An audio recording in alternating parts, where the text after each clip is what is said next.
Hi guys, welcome back to my channel. Today we're going to make delicious gizzard suya gizzard. This is a very delicious meat.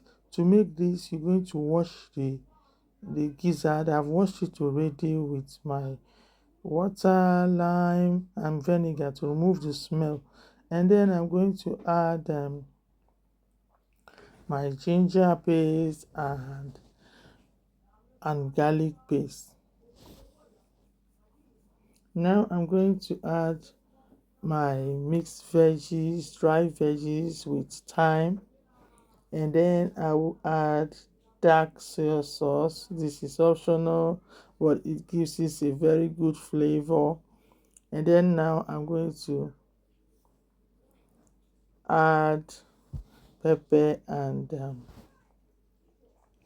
the bay leaf.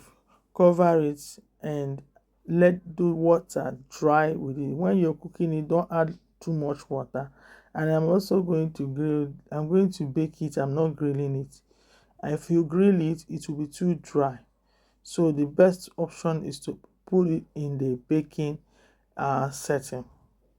So after baking, so I now placed it in the plate to eat.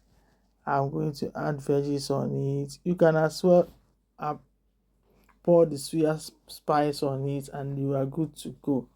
So I added onions and other stuff to this and it is ready. Guys, please like this video. If you like this video, kindly share to your friends and subscribe. Bye bye, see you soon.